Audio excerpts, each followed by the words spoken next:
Hello everyone, welcome to National Standard Examination in Physics 2014. If the threshold of hearing is assumed to be reference 0 decibel, then the threshold of pain is taken to be 120 decibel. Let the corresponding sound intensities be I0 and I respectively, then I0 by I is. Threshold of hearing is 0 decibel, corresponding intensity is I0. Threshold of pain is 120 decibel, corresponding intensity is I. Sound level beta is defined as 10 log I by I0. So 120 equal to 10 log I by I0, that is log I by I0 equal to 12. So I by I0 equal to 10 power 12. If E denotes the intensity of electric field, the dimensions of the quantity epsilon naught dE by dt are for E is electric field intensity, that is Newton per Coulomb. Epsilon naught is permittivity of free space, that is Coulomb square per Newton distance square. Given epsilon naught dE by dt, that is Coulomb square per Newton distance square into Newton per Coulomb time, that is Coulomb by time distance square, that is current by area, which is nothing but current density. Two stars of masses m1 and m2 distance r apart revolve about their center of mass. The period of revolution is gravitational force between the stars F gravitational equal to g times m1 m2 by r square. Centripetal force for the stars Fc equal to m1 r1 omega square, that is also equal to m2 r2 omega square. Center of mass of the two stars divides the distance r between them in the inverse ratio of their masses. So we can write r1 equal to m2 by m1 plus m2 into r and r2 equal to m1 by m1 plus m2 into r. Writing the formula for centripetal force, Fc equal to m1 r1 omega square, that is m1 times m2 by m1 plus m2 into r omega square. Now applying the condition for circular motion, the necessary centripetal force is provided by here gravitational force. So g times m1 m2 by r square equal to m1 m2 by m1 plus m2 into r omega square, from which we get omega equal to root of g times m1 plus m2 by r cube. Omega can be written as 2 pi by t, so t equal to 2 pi root r cube by g times m1 plus m2. Let a body be placed at a point on the earth's surface at a latitude lambda where the radius of the earth is capital R. Then the body experiences an effective acceleration. Acceleration due to gravity at poles g that remains constant. Let the body of mass m be placed at a point p at a latitude lambda. As the earth rotates, the centrifugal force on the particle is mr omega square, that is m r cos lambda omega square. Gravitational force on the object acts along the radius towards the center. So the resultant force on the particle F equal to root of mg square plus m r cos lambda omega square whole square plus 2mg m r cos lambda omega square cos 180 minus lambda. You can see the diagram. Simplifying this expression after neglecting omega power 4, we have g lambda equal to g minus r omega square cos square lambda. A particle moves on a plane with constant speed along the path y equal to 2x square plus 3x minus 4. When the particle is at 0, minus 4, the direction along which it is moving as inclined to the x-axis at an angle. Trajectory of the particle y equal to 2x square plus 3x minus 4. Slope of the trajectory dy by dx 4x plus 3. So the slope at 0, minus 4 is 3. So the slope of the curve tan theta equal to 3, theta equal to tan inverse 3, which is approximately 72 degrees. Two particles A and B are moving in xy plane. Particle A moves along the line with equation y equal to x, while B moves along x-axis such that their x coordinates are always equal. If B moves with a uniform speed of 3 meters per second, the speed of A is particle A is moving along the line x equal to y. Particle B is moving along x-axis. Speed of B is dx by dt, that is 3 meters per second. Speed of A along x-axis Vax is 3 meters per second. Speed of A along y-axis Vay is 3 meters per second, since it is y equal to x. So the resultant speed of particle A, Va equal to root of Vax square plus Vay square, that is 3 root 2 meter per second. A large cylindrical vessel contains water to a height of 10 meter. It is found that the thrust acting on the curved surface is equal to that at the bottom. If atmospheric pressure can support a water column of 10 meter, the radius of the vessel is given 1 atmosphere equal to 10 meter of water column. Thrust acting on the bottom of the vessel Fb equal to P naught plus H into pi r square, that is 10 plus 10 of pi r square. Thrust acting on the curved surface Fc equal to 2 pi rh of P naught plus H by 2, that is 2 pi r into 10 of 10 plus 10 by 2, that is 20 pi r into 15. Given F bottom equal to F curved surface, 20 pi r square equal to 300 pi r, which gives r equal to 15 meter. A thin annular metal disc of inner and outer radii r1 and r2 respectively is freely suspended from a point on its outer circumference. The length of the corresponding equivalent simple pendulum is. Time period of oscillation of physical pendulum t equal to 2 pi root I by mgd. Equivalent length of the simple pendulum L equal to I by md. Here I is moment of inertia about point of suspension. D is the separation between point of suspension and center of mass of the object. For moment of inertia, we can write I equal to I naught plus mx square, that is m by 2 of r1 square plus r2 square plus m into r2 square, which simplifies to m by 2 times r1 square plus 3r2 square. L equal to I by md, that is m by 2 times r1 square plus 3r2 square by mr2, which is r1 square plus 3r2 square by 2r2. Two identical thin metal strips, one of aluminum and the other of iron, are riveted together to form a bimetallic strip. The temperature is raised by 50 degrees centigrade. If the central planes of the two strips are separated by 2 mm and the coefficients of thermal expansions of aluminum and iron are respectively 30 into 10 power minus 6 per degree centigrade and 10 into 10 power minus 6 per degree centigrade, the average radius of curvature of the bimetallic strip is. Since aluminum has a greater coefficient of expansion, it will expand more and forms a convex side. Radius of curvature r equal to d by alpha 1 minus alpha 2 into delta t. Here d is the separation between the central planes, alpha 1 the coefficient of thermal expansion of the outer strip, and alpha 2 the coefficient of thermal expansion of the inner strip, and delta t is increase in temperature. Putting the given numerical values, we get r equal to 200 centimeter. Standing waves are generated on the string loaded with a cylindrical body. If the cylinder immersed in water, the length of the loops changes by a factor of 2.2. The specific gravity of the material of the cylinder is. Speed of mechanical wave v equal to f lambda, that is v is proportional to lambda, va by vw equal to lambda a by lambda w, that is lambda a by 2.2. Comes out to be 2.2. Length of each loop in stationary wave L equal to lambda by 2.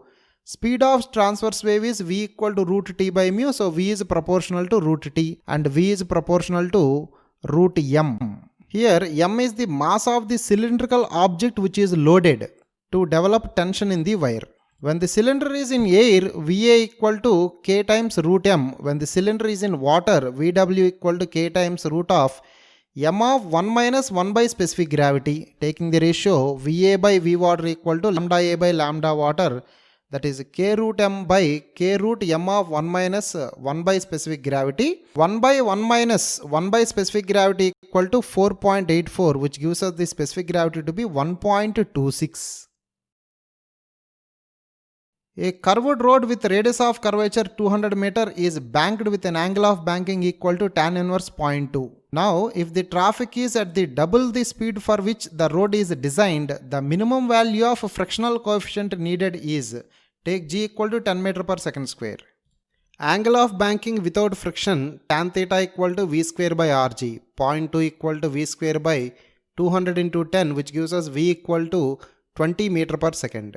Angle of banking with friction, tan theta plus mu by 1 minus mu tan theta equal to v square by rg, that is 0.2 plus mu by 1 minus 0.2 mu equal to 1600 by 200 into 10, which gives us mu equal to 6 by 11.6, that is 0.52. A plastic pipe filled with iron wires forms a soft iron core. Two identical coils that can just slide over the pipe are placed on this soft iron core. Initially, the pipe is kept horizontal and a current is passed through the coils connected in series. The fields are in opposition and the coils remain stationary with a separation of 5 cm. The system is now made vertical and the separation between the coils reduces to 4 cm. Then the coefficient of friction between the coils and the pipe is. A current carrying coil acts as a bar magnet. Magnetic force between the two bar magnets is inversely proportional to 4th power of the separation. When the pipe is horizontal, the frictional force balances the magnetic force of attraction, that is mu mg equal to K times 1 by R power 4. When the pipe is vertical, weight of the coil balances the magnetic force of attraction, mg equal to K by R power 4. In this case, the friction is static friction. So, taking the ratio mu mg by mg equal to capital R by small r whole power 4, which gives us mu equal to 0.41.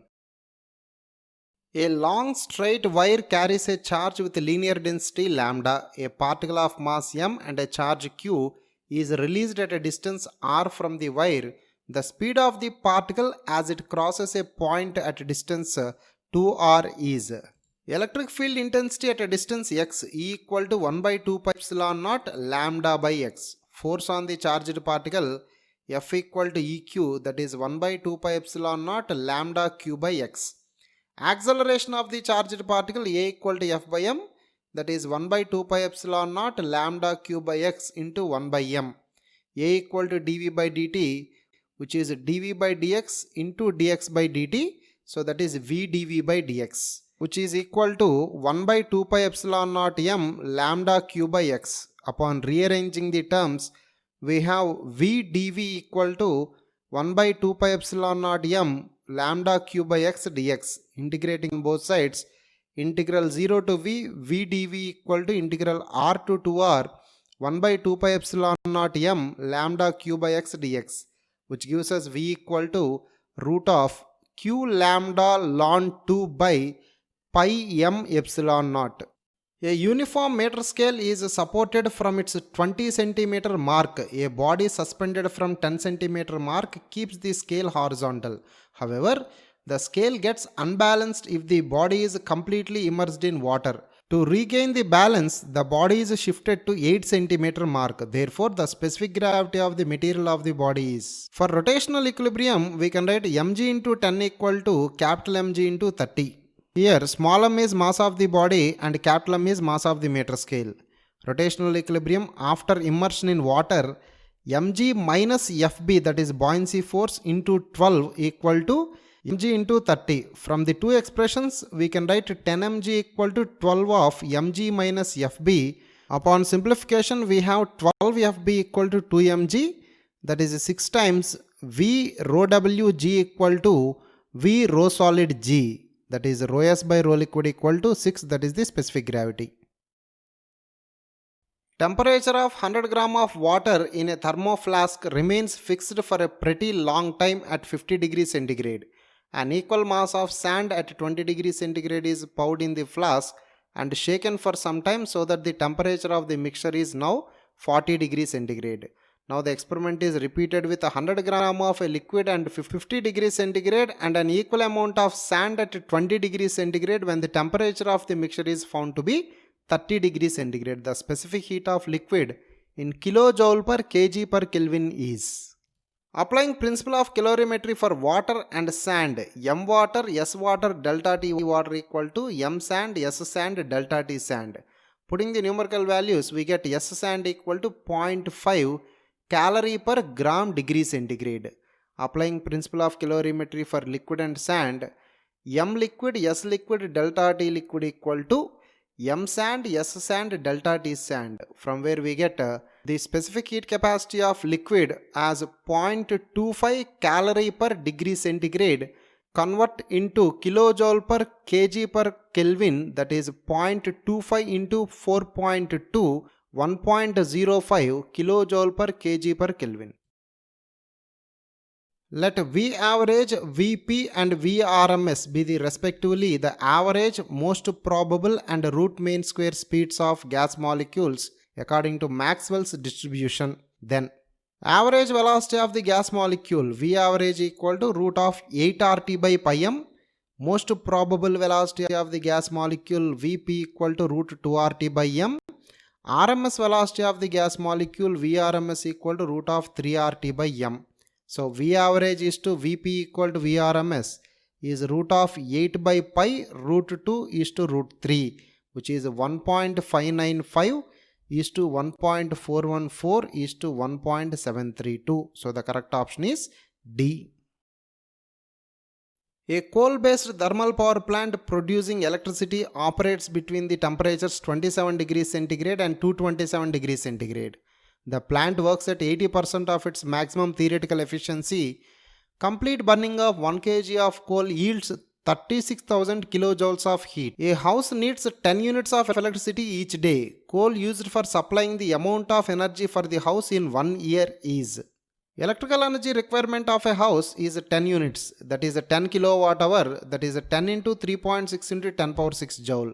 Electrical energy requirement of the house per year is 365 into 3.6 into 10 power 7, that is 1.314 into 10 power 7 kilojoule. Thermal efficiency of the heat engine eta equal to 1 minus T cold by T hot, that is 1 minus 300 by 500, which is 0.4. Overall efficiency of the power plant is 0.4 into 0.8, that is 0.32. Let the amount of coal required be N, then N into 0.32 into 36,000 equal to 1.314 into 10 power 7, which gives us N equal to 1141 kg. A copper Constantan thermocouple has a thermoelectric power of 40 microvolt per degree centigrade. One junction is 0 degree centigrade while the other junction is at 50 degree centigrade. The thermocouple is connected to a 30 galvanometer to produce a full-scale deflection.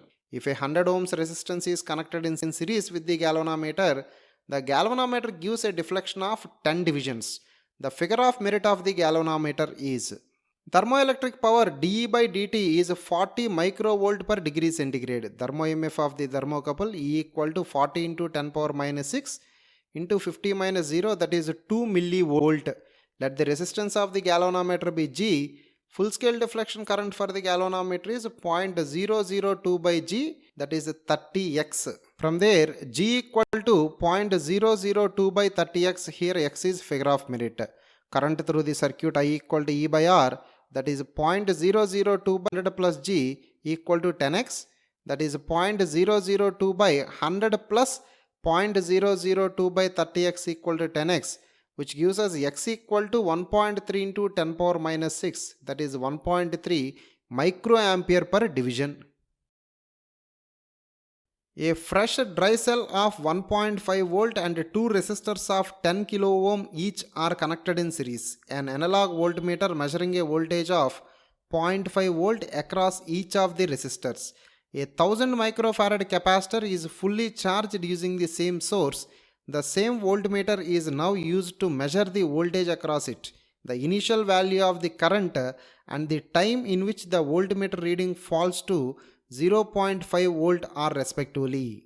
Let the resistance of the voltmeter be R kilo ohm. Voltmeter reading is 0.5, that is 10R by 10 plus R by 10R by 10 plus R plus 10 into 1.5 equal to 0.5, which gives us R equal to 10 kilo ohm. Initial current is V0 by R, that is 150 microampere. Voltage across the capacitor V equal to V0 e power minus t by RC, that is 0.5 equal to 1.5 e power minus t by 10, which gives us t equal to 10 ln 3, which is approximately 11 seconds. A charge of plus 2 microcoulomb is situated off center of a hollow spherical metallic shell. Then minus 2 microcoulomb charge gets uniformly distributed on the inner surface of the shell. Plus 2 microcoulomb charge gets non-uniformly distributed on the outer surface of the shell. minus 2 microcoulomb charge gets non-uniformly distributed on the inner surface of the shell, no charge appears on the outer surface of the shell. Due to induction, the positive charge gives rise to more negative charge nearer to it. As the sphere is made up of metal, that is a conducting material, the positive charge distributes uniformly over the surface and the negative charge distributes non-uniformly on the inner side. Two simple pendulums with heavy bobs, one using iron wire and the other aluminum wire, are excited simultaneously. It is found that when the first pendulum completes 1000 oscillations, the other completes 1001 oscillations. When the temperature is raised by T degree centigrade, it is found that the two pendulums now oscillate together. If the coefficient of thermal expansion of iron and aluminum are 10 into 10 power minus 6 per degree centigrade and 30 into 10 power minus 6 per degree centigrade, then T is time period of simple pendulum T equal to 2 pi root L by G, that is T is proportional to square root of L. We can write T1 by T2 equal to root of L1 by L2. From there, L1 by L2 equal to T1 by T2 whole square, that is L1 by L2 equal to 1 by 1000 by 1 by 1001 whole square, which gives us L1 equal to 1.002 L2. The final lengths of the pendulum are same as they have the same time period after increase of temperature. So L1 final equal to L2 final, that is L1 of 1 plus alpha iron T equal to L2 of 1 plus alpha aluminum T. 1.002 of 1 plus alpha iron T equal to 1 plus alpha aluminum T, which gives us T equal to 100.1 degrees centigrade after substituting alpha values and simplification.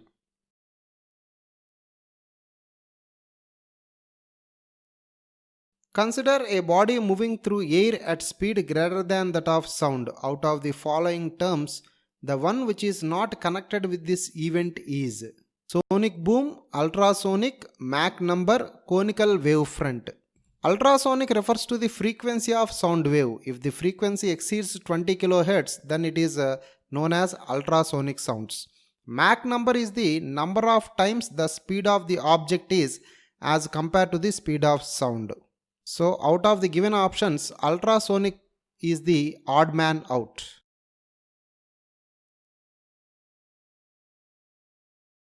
A short bar magnet is placed along NS direction with N pole pointing north. The neutral points are located 20 cm away from the bar magnet. If BH is the horizontal component of Earth's magnetic field, then the magnetic field due to the bar magnet at a distance of 40 cm along its axis is. When the magnetic north is facing the geographic north, the null points are formed on the equatorial line. So BH equal to mu naught by 4 pi m by r cube, that equal to mu naught by 4 pi m by 20 cube magnetic field on the axial line. B axial equal to mu naught by 4 pi 2 m by d cube, that is mu naught by 4 pi 2 m by 40 cube, that is 2 by 2 cube times mu naught by 4 pi m by 20 cube, that is BH by 4. A plane mirror coincides with plane having x equal to 3 equation. A particle is moving along a line with direction ratios 3, 4, 5. If the speed of the particle is root 2, the velocity of the image is. Direction ratios 3, 4, 5. Velocity of the particle root 2 times 3 by 5 root 2 I cap plus 4 by 5 root 2 j cap plus 5 by 5 root 2 k cap. That is 3 by 5 I cap, 4 by 5 j cap, 5 by 5 k cap. The mirror is along the line x equal to 3, that is parallel to y axis. As the mirror is perpendicular to x axis, only x component of velocity gets reversed. So the velocity of the image is minus 3 by 5 I cap plus 4 by 5 j cap plus k cap. An unpolarized light is traveling along z-axis through 3 polarizers. The polarizing directions of the first and third sheet are respectively parallel to x and y axis, while that of the second one is at 60 degrees to the y axis. Then the fraction of initial light intensity that emerges from the system is about. Let the intensity of polarized light be I0. Intensity of light emerging from the first polarizer is I0 by 2. Intensity of light emerging from the second polarizer is I naught by 2 cos square 60, that is I naught by 8. Here we have applied Malus theorem. Intensity of light emerging from third polarizer is I naught by 8 cos square 30, that is 3 I naught by 32. So the fraction of initial light intensity that emerges from the system is 3 by 32, that is 0.093. One face of a glass lens is coated with a thin film of magnesium fluoride mu equal to 1.38 to reduce reflection from the lens surface. Assuming the incident light to be perpendicular to the lens surface, the least coating thickness that eliminates the reflection at the center of the visible spectrum, lambda 550 nanometer, is about. Reflection will be eliminated when light rays reflected from air film interface and film glass interface interfere with each other destructively. Let the thickness of the film be x. Condition for destructive interference delta x, that is path difference, equal to 2n plus 1 lambda m by 2. 2x equal to 2n plus 1 lambda by 2 mu, that is 2n plus 1 lambda by 2 into 1.38 for minimum thickness n equal to 0. So 2x equal to lambda by 2 into 1.38, which gives us x equal to 0.0996 micrometer, which is approximately 0.1 micrometer. Consider the analogy between an oscillating spring body system and an oscillating LCR circuit. Then the correspondence between the two systems that is not correct is instantaneous energy E equal to half kx square plus half ma square. Differentiating the equation, we have d square x by dt square plus omega square x equal to 0, that is omega equal to root k by m. Displacement equation x equal to a sin omega t plus or minus phi.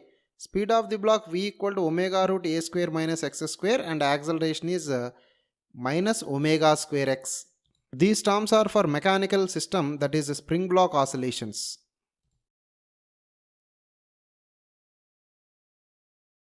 Instantaneous energy E equal to q square by 2c plus a half I square L. Differentiating the equation, d square q by dt square plus omega square q equal to 0. Here omega equal to 1 by root LC. Instantaneous charge q equal to q naught of sin omega t plus or minus phi. Current in the circuit I equal to omega root q naught square minus q square. The rate of change of current di by dt equal to minus omega square q. So the correct option is C. A 50 Hz AC source is connected to a capacitor in series with a resistance of 1 kilo ohm. The RMS voltage measured across them are 5 volt and 2 volt respectively. Assume the capacitor to be ideal. The peak value of the source voltage and the capacitance are respectively. RMS voltage across the resistor is 2 volt. RMS current through the resistor IRMS equal to VRMS by R, that is 2 milliampere. RMS voltage across the capacitor VRMS equal to IRMS into XC, that is 2 into 10 power minus 3 into 1 by omega C, which is 1 by 2 pi into 50 into C. That gives us C equal to 1.27 microfarad. RMS value of source voltage V equal to root of Vc square plus Vr square, that is root 29. Peak value of source voltage V equal to root 2 times V RMS, that is root 2 times root 29, that is root 58, which is 7.62 volt.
A long straight wire of radius r carries a uniformly distributed current I. The variation of magnetic field B from the axis of the wire is correctly represented by the graph. Consider a point outside the wire. Integral b bar dot dl bar equal to mu naught in. This is Ampere's rule. So b times 2 pi r equal to mu naught I, from which we have b equal to mu naught by 2 pi I by r. The graph is hyperbola. Consider a point inside the wire at a distance r. Integral b bar dot dl bar equal to mu naught I in. B into 2 pi r equal to mu naught times r square by r square into I, since the current is uniformly distributed over the entire area. So from there we have B equal to mu naught by 2 pi I by r square into r. So it is a directly proportional relation indicating the graph is a straight line. So the correct option is 3. Two copper coils A and B are wound over a plastic pipe. Coil A is connected to a sinusoidal voltage source of frequency 50 Hz so that a current of 100 mA passes through it. The voltage across coil B is 5 volt. Now if coil B is short circuited, there is a change of current of 2 mA in the coil A. Then mutual inductance between the two coils and the percentage change in impedance of coil A are respectively. Induced EMF across the coil B E equal to mdi by dt, that is md by dt of I naught sin omega t, which is I naught m omega cos omega t. Emax is I naught m omega, that is 5 equal to 0.1 into 314 into m, which gives m equal to 160 millihenry. Let V be the potential drop across coil A. Initial impedance of the coil Z1 equal to V by 0.1, that is 10 V ohm. Final impedance of the coil Z2 equal to V by 0.102, that is 9.804 V ohm. Percentage change in impedance 10 V minus 9.804 V by 10 V into 100, that is 1.96%, which is approximately 2%. A coil is wound on an iron rod and connected to an AC source as shown in figure. Two more coils AB and CD are also wound on the same rod. If ends B and C are joined, a filament bulb connected between the ends A and D glows well. However, B and D are joined and the bulb is connected between A and C, the bulb glows feebly. This shows that coils AB and CD are in series in first case while they are in parallel in the second case. In the second case, the two coils are in phase addition and then have unequal turns. In the second case, the two coils are in phase opposition and they have equal turns. In the second case, the two coils are in phase opposition and they have unequal turns. B, C are joined and the bulb is connected between A and D. Current is flowing through both the coils in same direction. So the two coils are in phase. B and D are joined and the bulb is connected between AC. The current is flowing in opposite direction. In the coils, the two coils are in phase opposition.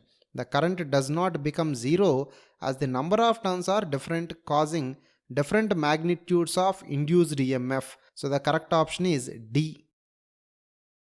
The age of an organic material is usually determined by measuring its C14 content, that is carbon dating method.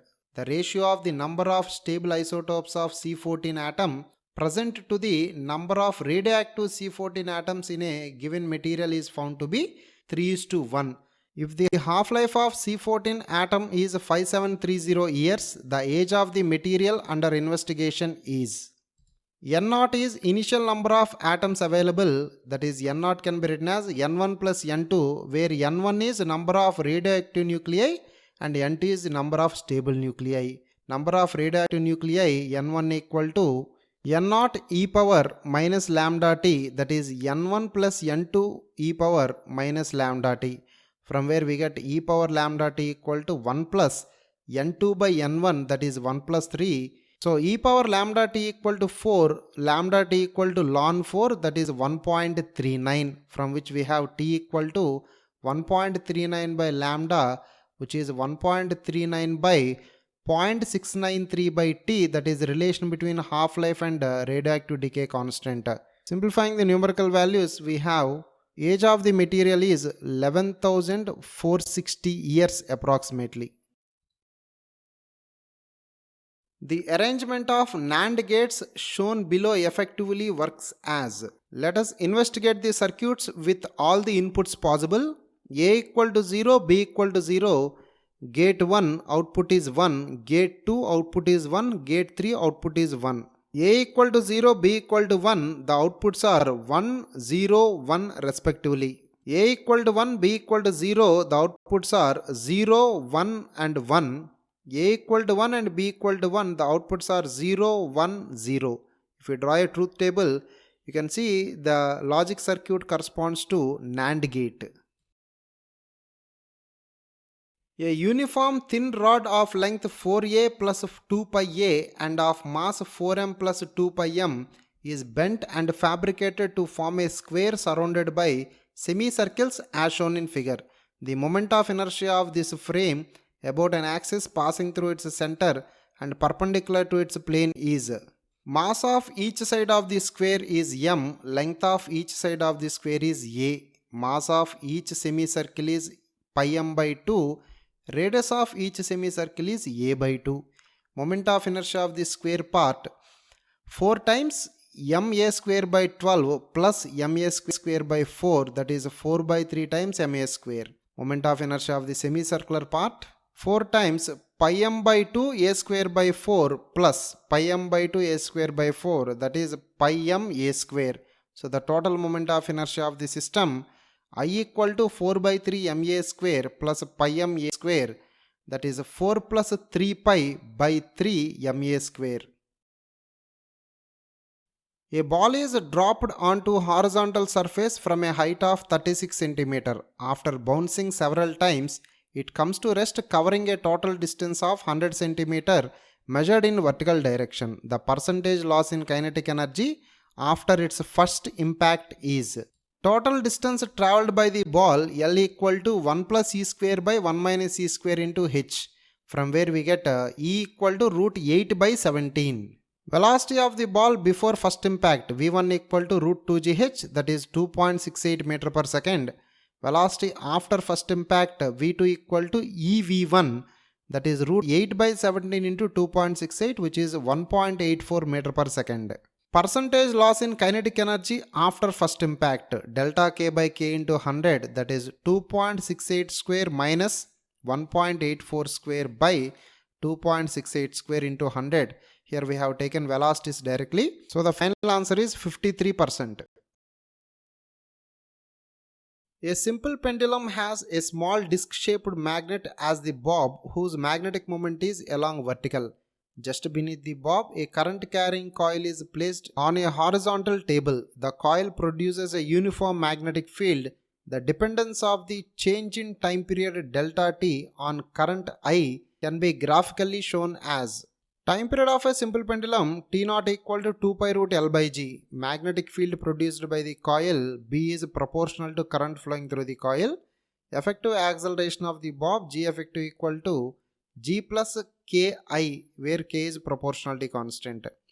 New time period of the simple pendulum T equal to 2 pi root L by G effective, that is 2 pi root L by G plus Ki, which can be written as 2 pi root L by G times 1 by 1 plus k by g I whole power 1 by 2. Taking the reciprocal 2 pi root L by g 1 plus k by g I whole power minus 1 by 2 upon binomial expansion and neglecting the terms of higher order, we have t equal to t naught of 1 minus ki by 2g.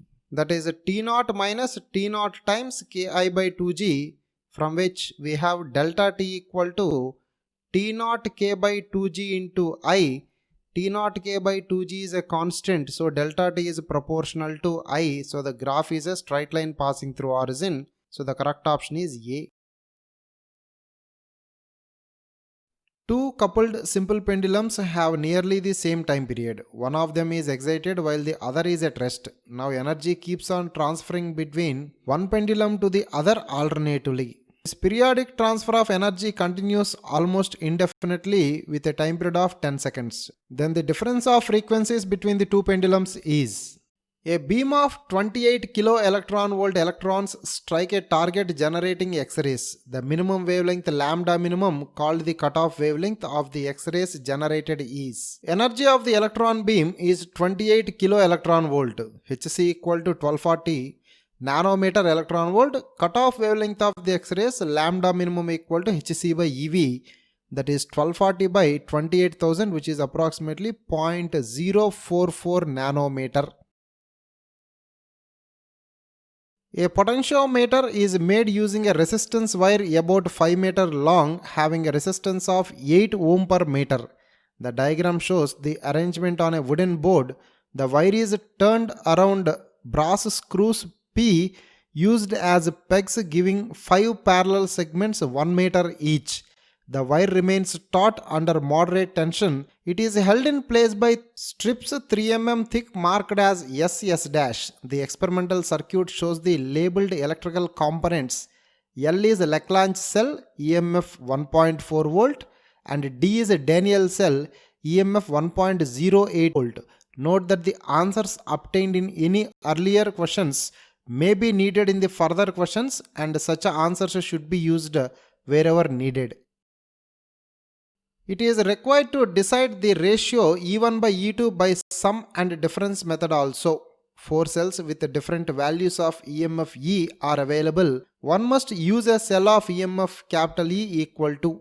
Ratio of EMFs E1 by E2 equal to L1 by L2. So the ratio of EMFs by sum and difference method, E1 plus E2 by E1 minus E2 equal to L1 by L2. That is E1 by E2 equal to L1 plus L2 by L1 minus L2. The EMF of the cell used in the primary circuit should be greater than E1 plus E2. So E is greater than 1.4 plus 1.08. That is E is greater than 2.48 volt.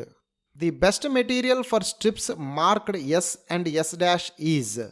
Brass is the best conducting material out of the available options. As it offers minimum resistance, the readings will be close to the actual value. Assuming that due to stretching of wire while preparing a potentiometer, its resistance has increased by 2% and the potential gradient of 0.6 millivolt per millimeter is needed, then R must be. Length of the potentiometer wire is 5 meter. Resistance of the potentiometer wire is 5 into 8, that is 40 ohm. Final resistance of the potentiometer wire is 40 plus 2% of 40, that is 40.8 ohm. Current through the potentiometer wire I equal to E by R plus 40.8, that is potential gradient equal to I into 40.8 by L, that is 40.8 by L into E by R plus 40.8, which gives us R equal to 20.4 ohm. It is claimed that the strips S and S' serve two purposes: to decide the endpoints of the wire and to keep the wires in place. Out of these two, both 1 and 2 are important. 1 is more important than 2. 2 is more important than 1. Both are equally important.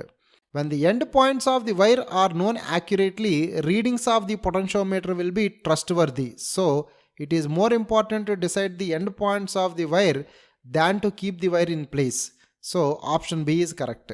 The length of the wire between the adjoining pegs carries current equal to that in the potentiometer wire, equal to half of the current in the potentiometer wire, nearly 0 equal to 0. The coated brass strips carry almost zero resistance. So, most of the current passes through the strips rather than the wire between the pegs. So, the current flowing through the wire between the pegs is nearly zero. Two new and different cells having EMF V1 and V2 have their balance points at P1 and P2 respectively. Then, principle of potentiometer: EMF of the cell connected in secondary circuit of the potentiometer is directly proportional to the balancing length of the potentiometer. The balancing length is measured from the point where the positive terminal of the standard cell is connected. From the diagram, we can see that P1 is closer to the starting point than point P2, from which we can conclude that V1 is less than V2. The EMF under test contains an arrangement as connected in the circuit. It is observed that wherever the jockey is touched to the wire, the galvanometer shows full-scale deflection only on one side. The possible causes considered one at a time are: E is D and E dash is L, key K is not inserted, the value of R is much larger than the value that is set as per question number 42. If the jockey is touched at a point on the wire 1 cm away from the balance point, then the galvanometer G of resistance 1 kilo ohm will show a current equal to potential gradient across the wire is 0.6 millivolt per millimeter, that is 6 millivolt per centimeter. Potential difference across 1 centimeter length of the wire is 6 millivolt. Resistance of the galvanometer is 1 kilo ohm. So the current through the galvanometer I equal to V by G, that is 6 into 10 power minus 3 by 1 into 10 power 3, that is 6 into 10 power minus 6, that is 6 microampere. A large number of pendulums with identical bobs of mass m but varying lengths are suspended from a thick thread. Another pendulum of heavier bob mass capital M is also suspended from the same thread as shown. This pendulum with the heavier bob is used as a driver to drive the other pendulums called driven pendulums. Assume that the amplitude of driver is maintained constant by some suitable mechanism. Let the frequency of the driver be f0. The time period, hence frequency and amplitude A of driven pendulums in steady state are measured. The variation of A with f is correctly shown by the graph. As the frequency is changing, it is possible for the driven pendulums to attain resonance with the driving pendulum at some point. Under resonance, the amplitude of oscillation reaches maximum value. So the correct representation is B. It is observed that all pendulums except one are at rest. All pendulums oscillate in phase with the driver.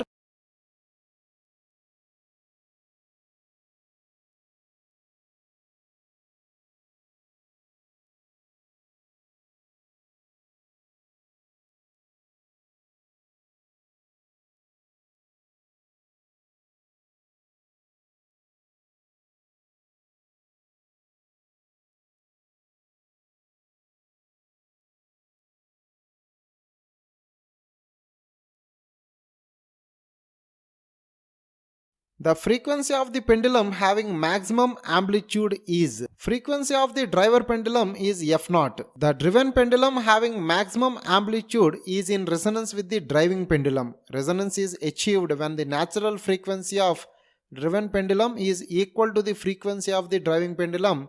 So the frequency of pendulum having maximum amplitude is f0. The pendulum in question number 50 is set into oscillation with an amplitude of 10 cm. Soon this pendulum comes to rest momentarily and the driver is seen to oscillate with an amplitude of 8.16 cm. Then mass capital M is equal to mass of the driving pendulum is capital M, mass of the driven pendulum is small m. Amplitude of oscillation of the driven pendulum is 10. Amplitude of oscillation of driving pendulum is 8.16 cm. When the driven pendulum stops oscillating, its energy is transferred to the driving pendulum. So E driven equal to E driving, half m omega square a square equal to half capital M omega square small a square, which gives us capital M equal to capital A square by small a square into m, that is 1.5 m. Now only one of the driven pendulums is oscillated. The driver and all other driven pendulums are clamped. A simple pendulum of length L has a time period T. If the length is changed by delta L, the change in time period delta T is proportional to initial time period of the simple pendulum T equal to 2 pi root L by G. Final time period of the simple pendulum T dash equal to 2 pi root L plus delta L by G, that is 2 pi by root G times L plus delta L whole power 1 by 2. So T dash equal to 2 pi by root G L power 1 by 2, 1 plus delta L by L whole power 1 by 2. Applying binomial theorem and simplifying, we get it as T dash equal to T plus T times 1 by 2 into delta L by L. That is t dash minus t equal to t times 1 by 2 into delta L by L, from where we have delta t proportional to 1 by t. The variation of amplitude A with respect to time is as shown.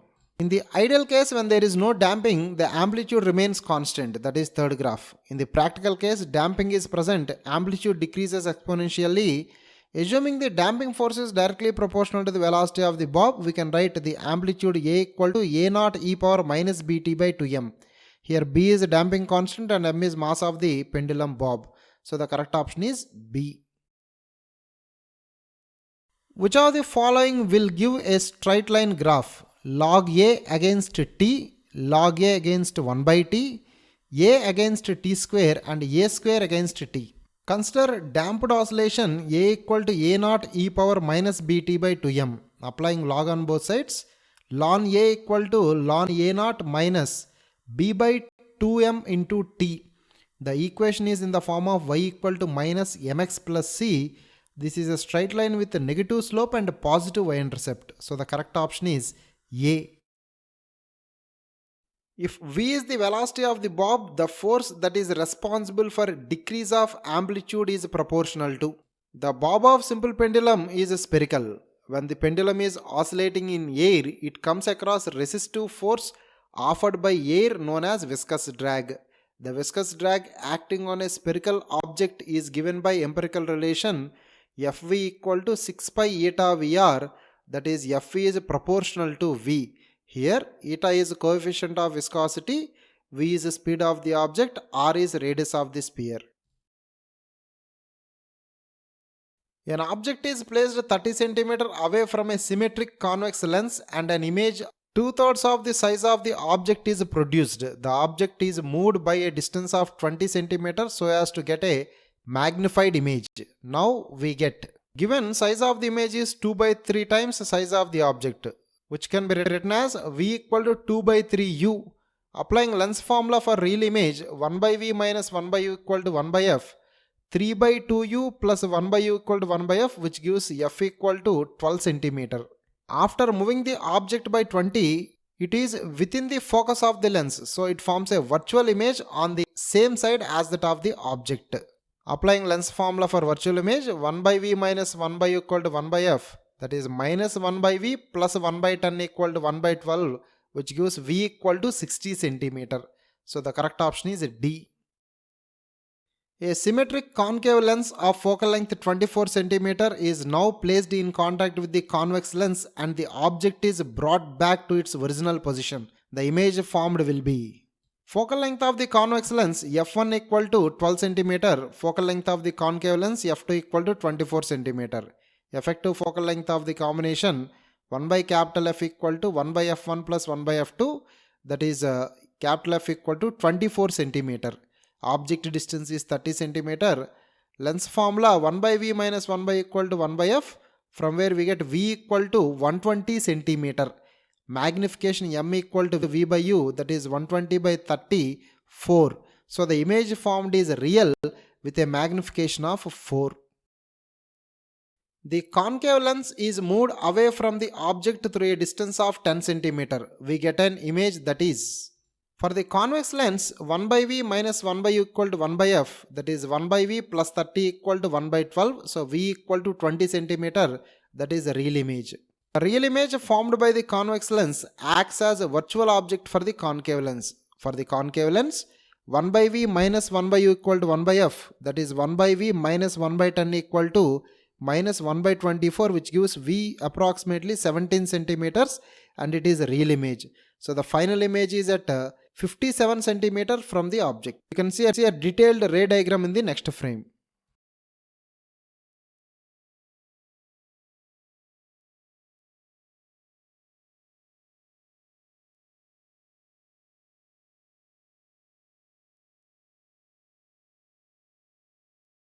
Now consider again the lenses to be in contact with each other but made up of materials of refractive index 1.2. The system is immersed in a medium of refractive index mu, and it is found that the focal length of the system remains numerically the same as when in air. Therefore mu is Focal length of the convex lens in air 1 by f1 equal to 1.2 minus 1 into k, that is 0.2 k. Here we have taken k equal to 1 by r1 minus 1 by r2, which remains constant in every medium. Focal length of the concave lens in air 1 by f2 equal to minus 1.2 minus 1 of k dash, that is minus 0.2 k dash. Effective focal length of the combination in air 1 by f equal to 1 by f1 plus 1 by f2, that is 0.2 times k minus k dash. Focal length of the convex lens in the medium 1 by f1 medium is 1.2 by mu minus 1 of k. Focal length of concave lens in medium 1 by f2 medium equal to 1.2 by mu minus 1 of k dash. Effective focal length of the combination in medium 1.2 by mu minus 1 of k minus k dash. It is given that the effective focal length remains same in both air and medium. So 0.2 times k minus k dash equal to minus 1.2 by mu minus 1 of k minus k dash, which gives us mu equal to 1.5. The given convex lens refractive index 3 by 2 is made to rest on the surface of a lake such that its upper surface is in air while the lower surface is in water. Rays from the sun overhead converging at a distance a inside water, while rays from a luminous angular fish beneath at the bottom of the lake converge at a distance of b in air. Therefore, since the two surfaces of the lens are in different media, we have to use a refraction through curved surface formula. Radius of curvature of the lens 1 by f equal to mu minus 1 of 2 by r, which gives r equal to 12 cm. For air glass interface, n2 by v minus n1 by u equal to n2 minus n1 by r, that is 1.5 by v minus 1 by infinity equal to 1.5 minus 1 by r, which gives us v equal to 36 cm. For glass water interface, n2 by v minus n1 by u equal to n2 minus n1 by r, that is 4 by 3v minus 3 by 2 into 3r equal to 4 by 3 minus 3 by 2 by r, which gives us v equal to 2r, that is 24 cm. For water glass interface, n2 by v minus n1 by u equal to n2 minus n1 by r, that is 1.5 by v minus 1.33 by infinity equal to 1.5 minus 1.33 by 12, which gives v equal to 108 cm. So for glass air interface, n2 by v minus n1 by u equal to n2 minus n1 by r, that is 1 by v minus 1.5 by 108 equal to 1 minus 1.5 by minus 12, which gives us v equal to 18 cm. So the correct option is D.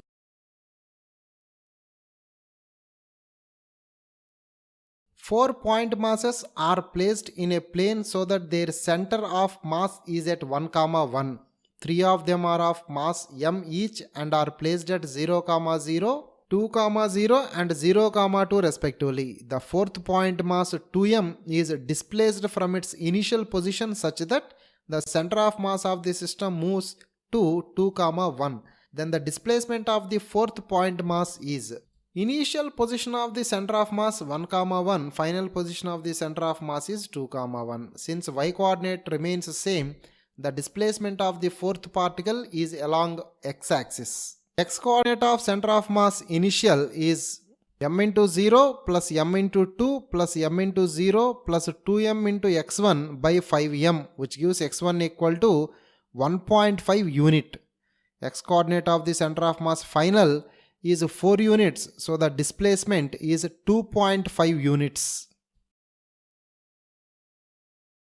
A block A of mass 2 kg rests on a horizontal surface. Another block B of mass 1 kg moving at a speed of 1 meter per second when at a distance of 16 cm from A collides elastically with A. The coefficient of friction between the horizontal surface and each of the blocks is 0.2.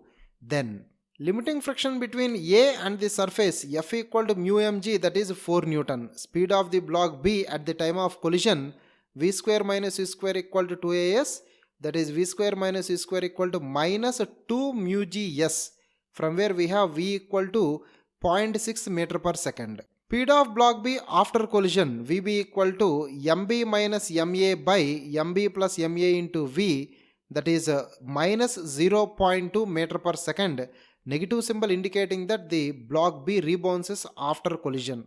Speed of block A after collision Va equal to 2mb by ma plus mb into V, that is 0.4 meter per second. Distance moved by block A before coming to rest, SA equal to Va square by 2 mu g, which is 4 centimeter. Distance moved by block B before coming to rest, SB equal to Vb square by 2 mu g, that is 1 centimeter. So options A and D are correct.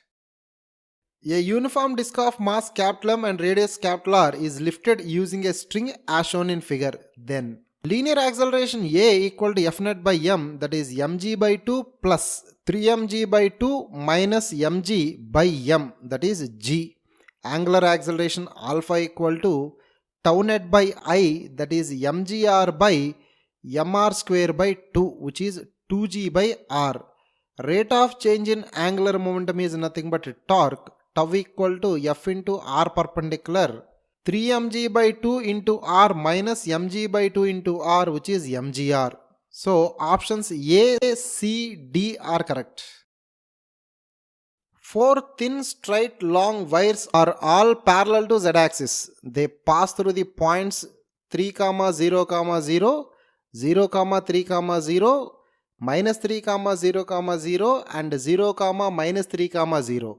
They all carry currents in k cap direction of magnitudes 0.3 ampere, 0.6 ampere, 0.3 ampere and 0.3 ampere respectively. The magnitude of magnetic field at the origin O due to, from the diagram, z-axis is out of the plane of the paper. So field due to wires A and C, B equal to mu naught by 2 pi I by 3 minus mu naught by 2 pi I by 3, which is 0. Field due to A equal to field due to D, that is mu naught by 2 pi 0.3 by 3, that is 2 into 10 power minus 8 Tesla.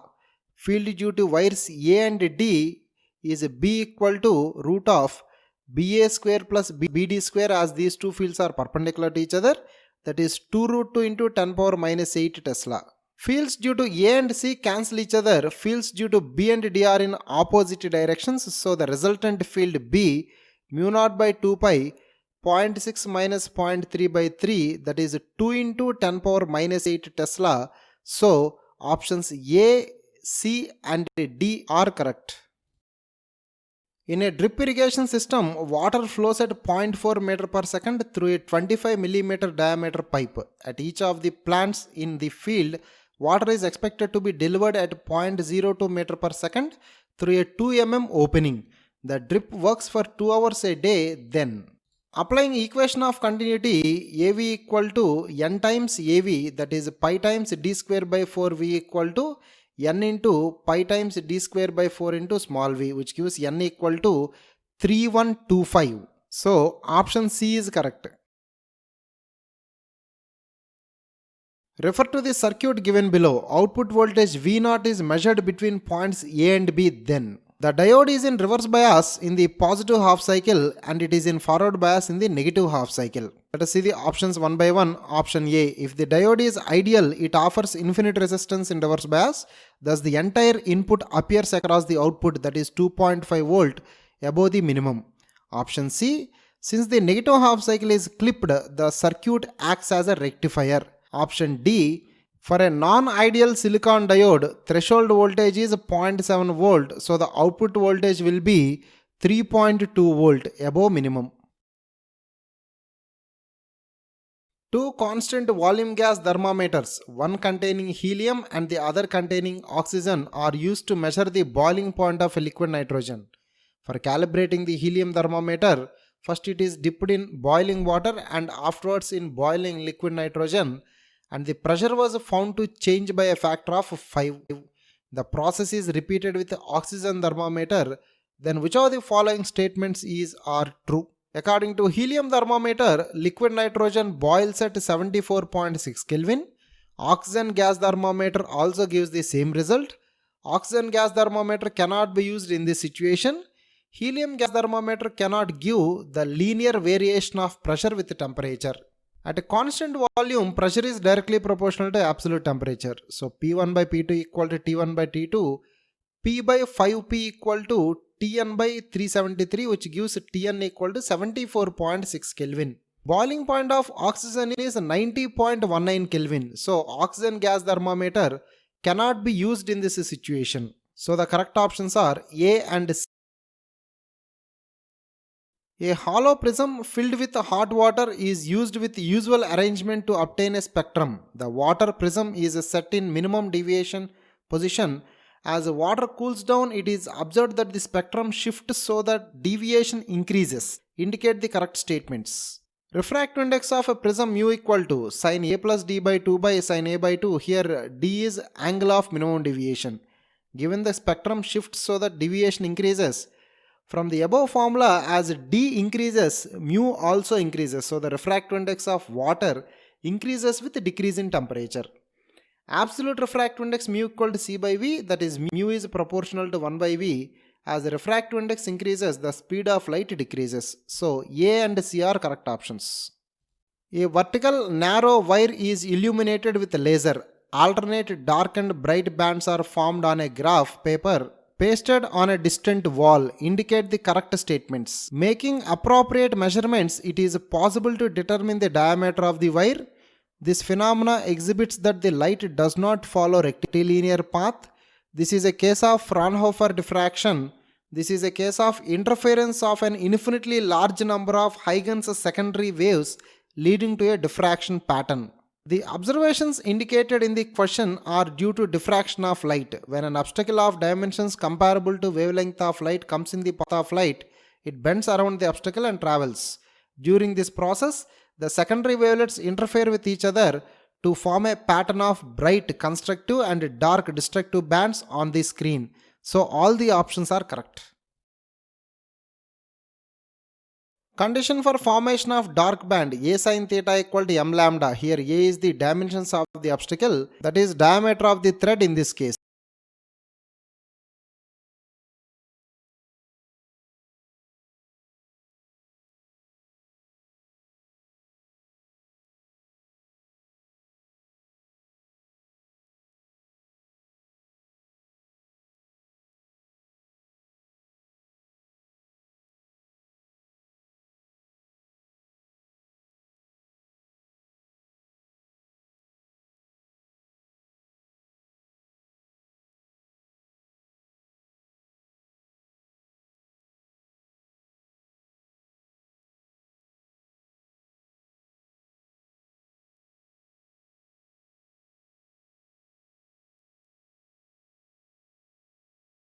Consider an element of a stretched string along which a wave travels. During its transverse oscillatory motion, the element passes through a point y equal to 0 and reaches its maximum at y equal to ym.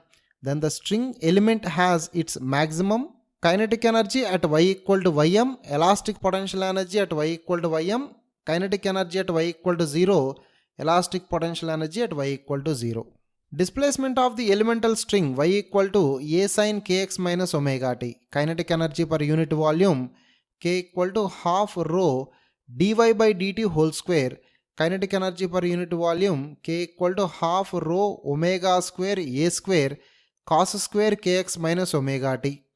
K equal to half rho omega square a square of 1 minus sin square kx minus omega t, that is a half rho omega square of a square minus a square sin square kx minus omega t, which is a half rho omega square of a square minus y square. So the kinetic energy becomes maximum at y equal to 0, and the maximum value of kinetic energy is a half rho omega square a square. Potential energy per unit volume U equal to half rho v square dy by dx whole square, that is U equal to half rho v square k square a square cos square kx minus omega t, that is a half rho omega square a square cos square kx minus omega t, since v equal to omega by k.